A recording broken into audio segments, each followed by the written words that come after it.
করল BPL governing council. 2টি দল পুরনো নামে, 3টি ফ্র্যাঞ্চাইজিকে দেখা যাবে নতুন নামে। এবারে টুর্নামেন্টে মোট 5টি দল অংশ নিতে যাচ্ছে। ফ্র্যাঞ্চাইজি রেজিস্ট্রেশন ও আর্থিক সক্ষমতা যাচাইয়ের মাধ্যমে দলগুলোকে চূড়ান্ত অনুমোদন দেয়া হয়। বেশ আকর্ষণীয় নামও পেয়েছেন তারা। 5টি বিভাগীয় শহরের নামে নিজ নিজ অঞ্চলকে প্রতিনিধিত্ব করবে ফ্র্যাঞ্চাইজিগুলো। আসন্ন বিপিএলে অংশ নিচ্ছে রাজধানীর ফ্র্যাঞ্চাইজি ঢাকা। দলটি গেল আসরের নাম ঢাকা ক্যাপিটালস নামেই অংশ নেবে। সবচেয়ে পুরনো ফ্র্যাঞ্চাইজি হিসেবে আসছে বিপিএলে মাঠে নামবে রংপুর বিভাগকে প্রতিনিধিত্ব করা রংপুর রাইডার্স। উত্তরবঙ্গ থেকে আরও একটি দল অংশ নিতে যাচ্ছে। রাজশাহী ওয়ারিয়র্স প্রতিনিধিত্ব করবে পদ্মা, যমুনা, মহানন্দা পাড়ের ক্রিকেট প্রেমীদের। চায়ের শহর সিলেটের দল বিপিএলে বাড়াবে আমেজ। নতুন মালিকানায় সিলেটিরা মাঠে নামবেন সিলেট টাইটান্স নামে। চট্টগ্রামও বিপিএলে থাকছে নতুন নামে। চট্টগ্রাম রয়্যালস নাম নিয়ে মাঠ মাতাবেন তারা। সব মিলিয়ে এবারের বিপিএলের 5টি দল হল Dhaka capitals, Chattogram royals, Rajshahi warriors, Rangpur riders ও সিলেট টাইটান্স। প্রায় প্রতিটি আসরেই ক্রিকেটারদের পারিশ্রমিক নিয়ে দলগুলোর গড়িমসিতে বিরক্ত বিসিবি। তাই তো এবার আমিনুল ইসলাম বুলবুলের বোর্ড হেঁটেছে কঠিন পথে। আর্থিক সক্ষমতা যাচাইয়ে ব্যর্থ হওয়া প্রতিষ্ঠানগুলোকে ফ্র্যাঞ্চাইজি মালিকানা দেয়া হয়নি। ফলে 5টি দল নিয়ে শুরু হবে বিপিএলের 12তম আসর। প্লেয়ার্স ড্রাফট অনুষ্ঠিত হবে আগামী 17 নভেম্বর। টুর্নামেন্ট শুরুর সম্ভাব্য দিনক্ষণ 19 ডিসেম্বর। সব ঠিক থাকলে জানুয়ারির 16 তারিখের মধ্যেই পর্দা নামবে এই আসরের।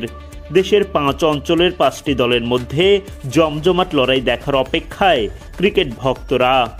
অকল্যান্ডে 4 ছক্কায় ভরপুর নিউজিল্যান্ড ওয়েস্ট ইন্ডিজ। দ্বিতীয় টি-20 শেষটাও হলো নাটকীয়। শ্বাসরুদ্ধকর ম্যাচে ওয়েস্ট ইন্ডিজকে 3 রানে হারিয়েছে নিউজিল্যান্ড। টস হেরে প্রথমে ব্যাট করতে নামে নিউজিল্যান্ড। ডেভন কনওয়ে ও রবিনসনের জুটিতে পাওয়ার প্লেতে উড়ন্ত সূচনা করে নিউজিল্যান্ড। শেষ পর্যন্ত মার্ক চ্যাপম্যানের 28 বলে 78 রানের বিধ্বংসী ইনিংসে 207 রানের বড় পুঁজি পায় কিউইরা। 208 রানের লক্ষ্যে ব্যাট করতে নেমে প্রথমেই ব্র্যান্ডন কিং 0 রানে ঘরে ফিরেন। 14তম ওভারে 100 ছোঁয়ার পরই হঠাৎ যেন ক্যারিবীয়দের মনে পড়ল ম্যাচটা তাদের জিততে হবে। এরপর ইডেন পার্কে আবারও 4 ছক্কার ঝড়। 18-6 আর 10-4 জয়ের আশা দেখছিল ক্যারিবিয়ানরা।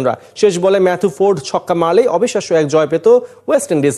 অবশেষে 3 রানে হারিয়ে ক্যারিবীয়রা 5 ম্যাচের টি-20 সিরিজের দ্বিতীয় ম্যাচে জয়ে সিরিজে 1-1 সমতায় ফিরল নিউজিল্যান্ড।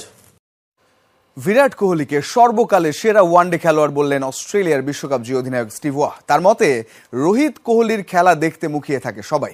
এই অজি কিংবদন্তি মনে করেন বিরাট কোহলির মতো ক্রিকেটার এক প্রজন্মে একবারই আসে। তাই তো রোহিত কোহলি ভক্তরা তাকিয়ে 2027 ওয়ানডে বিশ্বকাপের দিকে।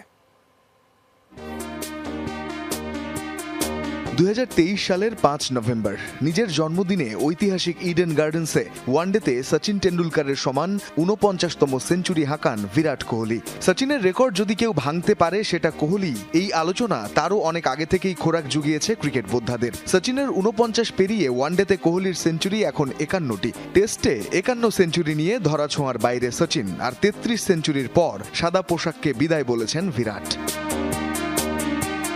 আন্তর্জাতিক ক্রিকেটে 3 ফরম্যাট মিলিয়ে সর্বাধিক 34,357 রানের মালিক টেন্ডুলকার। কোহলির 27,673। ওয়ানডে ক্রিকেটেও এখনও সচিনের চেয়ে 1,004 রানে পিছিয়ে কোহলি। তবে টেন্ডুলকার যেখানে খেলেছেন 452 ওয়ানডে ইনিংস, সেখানে কোহলির ইনিংস সংখ্যা 292। এর বাইরে ম্যাচ জেতানো বা ইম্প্যাক্টের হিসাব তো আছেই। অস্ট্রেলিয়ার বিশ্বকাপজয়ী সাবেক অধিনায়ক স্টিভ ওয়ার মতে বিরাট কোহলি সম্ভবত সর্বকালের সেরা ওয়ানডে খেলোয়াড়। বিরাট কোহলি ও রোহিত শর্মা দুজনেই সর্বকালের গ্রেট খেলোয়াড়। কোহলি সম্ভবত সর্বকালের সেরা ওয়ানডে খেলোয়াড়। সবাই তাদের সব জায়গায় খেলতে দেখতে চায়। গোল্ড কোস্টের মানুষেরাও তাদের খেলা দেখতে পারলে আনন্দ পেত, কিন্তু তাদের পক্ষে সব ম্যাচ খেলা সম্ভব নয়। অস্ট্রেলিয়ার বিপক্ষে সবশেষ ওয়ানডেতে রোহিত কোহলি জুটি দেখিয়েছেন ব্যাটিংয়ের ঝলক। টি-20 থেকে অবসর নেয় রোহিত কোহলিকে মাঠের ক্রিকেটে মিস করছেন ভক্তরা। ভারতীয় ক্রিকেট এখন নতুন তারকায় ঠাসা। তবে 22 গজে ব্যাট হাতে রোহিত কোহলি জুটির রোমাঞ্চ উপেক্ষা করার সুযোগ নেই।